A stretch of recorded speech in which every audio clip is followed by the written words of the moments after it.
a love letter to myself and to my wife. So it's occurring to me as I'm growing through this experience that the spouses, the unsung heroes, the people who are married to us and are bound to our service because of that, more than anything else, man, this is for them. This is an operator's manual and to how to deal with and insight into your loved ones, how to make it through all of this with them. It's a happy accident. That's what this book has turned into.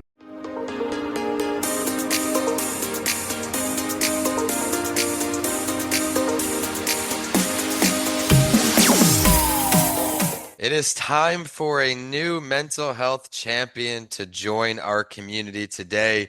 We are bringing on a veteran and retired first responder with over 30 years of combined service. We'll get into his book as well, Hiding in Plain Sight, The Truth About Trauma, Service, and the Way Forward to Fill a New Mission. Starting honest, necessary conversations about the challenges faced by veterans, first responders, and their families. Doug, I love all the work you're doing. Welcome to a mental health break. Vincent, thank you for having me and taking some time to allow me to sit down with you and your listeners today. I really appreciate it. Oh, you have a lot of value to offer. As everyone listening on, you hear me say this each week, you are never alone. We're going to talk about not only what drew him into military and law enforcement, but some of the misconceptions people have about PTSD, especially for those in high stakes roles like his, why he believes there's still a stigma around PTSD among veterans, first responders, the role support networks play in his life, and so much more. So everyone tuning in, this is a mental health break. Thank you for continuing to tune in week after week to help make this show a top 10% global podcast. This show is brought to you by Coming Alive Podcast Production. To learn more about their new podcast university and services, head to comingalivepodcastproduction.com. But Doug, I usually run this show into three phases. The beginning, talk about your mental health from wherever you feel comfortable. Getting into today, and then what's next for you in the world, some tips for everyone. Let's talk about your mental health journey from wherever you feel comfortable.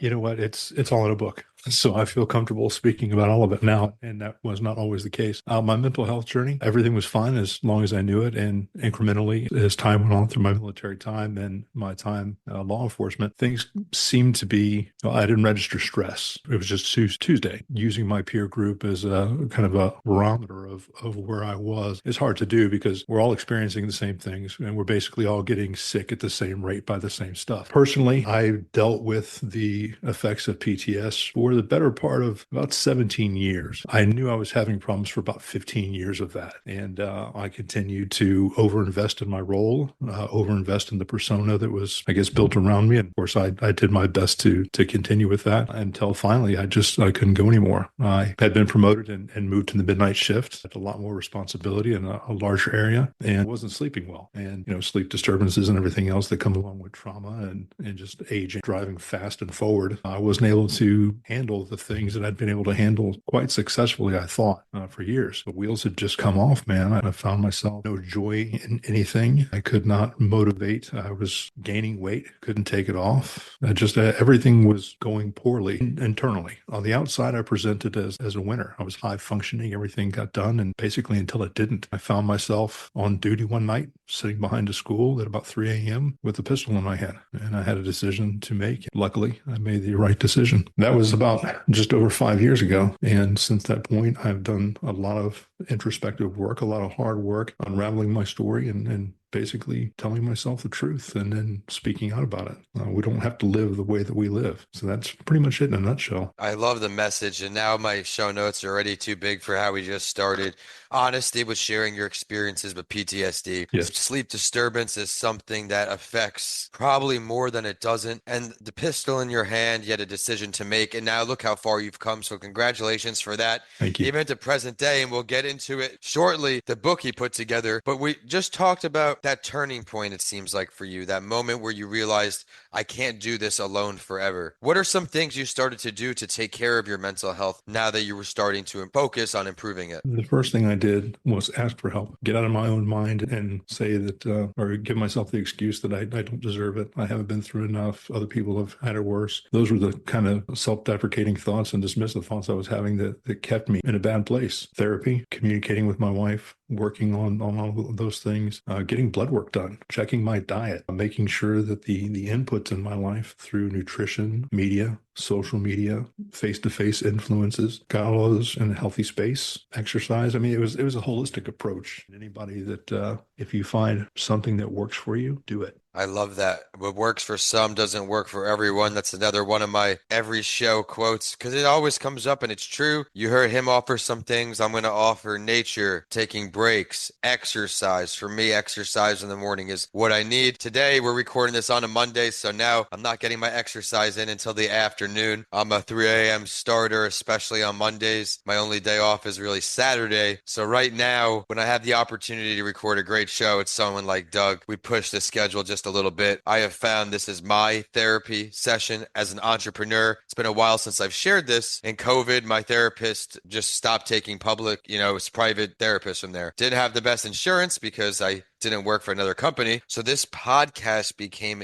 an immense resource for me where I can have an honest and open conversation about mental health and no judgment. And better yet, further from judgment, helping other people that have some resonation with the stories. Same as you with your PTSD, with some of your fellow combat members. Do you find that the experiences or the effects are similar? I know you mentioned a lot of you have PTSD, but are you going through the same exact things or can you explain that for us? I think everybody's experiences are different. For veterans and first responders, they are experiences adjacent trauma. Your body doesn't know the difference of where it's coming from. And I think that although our stories may be similar in some instances, I think our physical and neurological reactions are the same. I had somebody read my book just the other day in this space, and he called me and he said, "Brother, just change the names." That's how similar this is. And I'm glad that it resonates with people because, this is post-traumatic stress is a human condition. It's not a first responder or a veteran condition. It's part of the human experience. And again, your courage for sharing this story. You already said with the book, you have people reaching out to you. That's what it's all about. For me, even when I speak or even with the book, if there's 1,000 people there, but one person comes up and shakes my hand, I know I got my message through. That's so heartwarming for me. When you were a kid, because now we're getting into present day, did you ever see yourself becoming an author? And had people over the last few years say, "Man, you should write a book. You've got great stories." And I was dismissive and actually self-deprecating, like, "Hey, whatever, man, I'm too lazy for that." And I just found out that storytelling is storytelling. And I found that this book, which actually started with journaling, is the healthiest thing that I've ever done. It sounds cliche when people say journaling, taking walks, but these things really do work. And for me, writing, I didn't think it would become part of a career where I do ghostwriting and the writing for myself, but I'm sure a big internal pusher for that is the therapeutic effects of it where I can get in my zone. Similar to podcasting, where once we click record, smile, energy's back, we're good to go. I absolutely love that. We tease now becoming an author. Again, everyone, through his book, Hiding in Plain Sight, and the Tell This Story platform he uses, his mission is to create a space where voices are heard and hope is shared for those still hiding in plain sight. Each week on Tell This Story, don't worry, we'll get to this too, he sits down with fellow veterans, first responders, and their loved ones to unpack these struggles through authentic storytelling and work together on finding a way forward. Tell us more, Doug. Tell us more. I'm very new to the entrepreneur space, and it actually feels weird calling myself an entrepreneur, but I am doing it. This is great. I've found passion and purpose here in retirement. When I started all of this stuff 32 years ago now, I wanted to help people. It's taken every one of these experiences and all of the things that have occurred within my life, they've happened for me to put me in a position to where I can help and be a voice for others. And this is the most peace I've ever found in my life. It's fantastic. I'm still new to really even put a lot of words to the feeling, but it's great. And it's to be able to share opportunities like this with you and just get the story out. Oh, like you say, they're not alone. We've never been alone. It's been a fantastic experience for me. I'm very, very grateful and blessed. My next show note here, finding peace at when you reach retirement. I know for some it's a whirlwind, right? It's a next chapter, but no, you're giving that inspiration because now putting that time to something new, you got this book and you didn't just write the book, you wrote the book to make a difference. Who was this target reader for this book, would you say?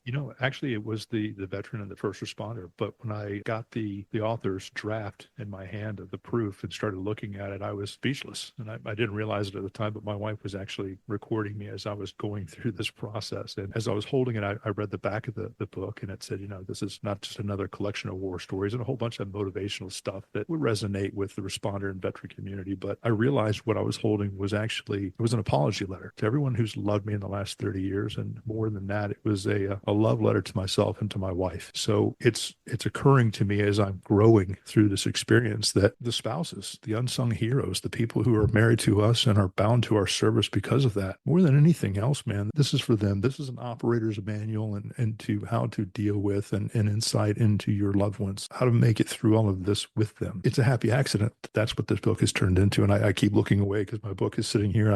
You're all good, my I don't know, friend. man. It's just, it feels right. It feels good. It's great. I love this. Everyone, I hope you hear the passion in his voice. That's that push to get started on a book. Of course, this is a preview to Writing with Authors, where you'll learn more about his book, his process, and everything in between. Isolated writing tip here, everyone, just get started. We live in a digital age where you have a document, you can copy and paste later, spill what's on your mind, set small writing goals, increase those writing goals. But in his story, what would you say the key lessons or messages you hope readers to take away from that book? The biggest thing in here are that you're not alone. I talked about this book when I first started writing with a friend of mine, and he just shook his head and he said, "Man, I thought it was just me." Oh, And there are people in this world that love us and that are actively looking to help us, who want to be on this journey with us. And all we need to do is let them in. Vulnerability, honesty. And as far as writing, like you said, just start writing. Nobody's an author until they start writing. that's right. I certainly wasn't. And yeah, the message here is just tell yourself the truth, be honest, and be willing to share that, because your message, there's something in your message that you're holding on to that someone else is going to find themselves in, and it could bring them into the light. Holding on to your message is not doing anyone else any good. Yeah, just start writing, man. Get it out. And keeping it in, holding it in while we're on that. Back when this show started, now almost 5 years ago, which is crazy to me, we used to do these spotlight stories where we look into the mental health of someone famous to let everyone know they're not alone. One was Kevin Love, and he talks about growing up in an environment where you're a man, you suppress those feelings, this and that. And now, present day conversations like between you and I'm hoping are slowly but surely helping this stigma erode. You're going to just cause more mental health challenges by keeping it in. Therapy may not work for everyone. It's also not a one size fits all system. So please remember that if you're going down that route, whether it's a best friend, a neighbor, a family member, someone that you can confide in, or again, a journal, getting it off our chest helps so much. You could start thinking clearly. I do want to circle back to something that we started the episode with. We talked about sleep deprivation. What are some ways you found yourself getting over this hump, if you will? One, going to see a medical professional. I was diagnosed with sleep apnea, which was not really a surprise to me, but more than that in the treatment, there are things that you can do without having to go to a doctor, reducing the blue light an hour before you go to bed. You mentioned it earlier, meditating, grounding, getting out in nature, getting sunlight in the morning. Do things, don't watch television before you go to sleep. I mean, you don't want to watch an action movie while you're trying to relax and go to bed. There are several articles out there written by neurologists and a lot of anecdotal stuff out there about sleep hygiene and just preparing yourself for bed with routines, shower time, nighttime, reading time, all of these things. I found that doing those things and kind of adjusting here and there were the right things for me. And now relatively I sleep twice as long as I used to. Just the small tweaks here and there. Listen to your body, really. Unbelievable advice, everyone. I'm sorry to go full circle, but it had to be done because it was on my mind from the beginning. We got into great conversation. But right now, before we get your contact info, and of course, where can we find this book online? What's one closing piece of advice you'll have from anyone out there who's going through a tough time right now? Again, the message is you're not alone. There's someone there who's just waiting for the opportunity to help. Ask for help. It is the most courageous thing you can do. I love that. And it certainly is. Getting help is just the first step to a whole new future for everyone out there who's holding it in. I promise you that. I can't promise exactly what extent it will take, but I promise getting it off your chest, you'll be thankful you did. I can't thank you all so much for tuning in today, and to thank our guest, Doug, for stopping by here today. I believe we got connected, a cold LinkedIn connection through, I want to give some love. Was it Dennis? It was Dennis, yes. All right, Dennis, thank you so much for putting us in contact. We had a great first talk. Great show here today. Everyone get excited. If you love today's guest, please rate the show 5 stars, leave a review for him, and of course, be on the lookout for our Writing with Authors interview. Roughly a month and a half after this comes out, we're going to have him back in the circle. But with that, we are signing off today. Doug, thank you so much for your time. Thank you, Vincent.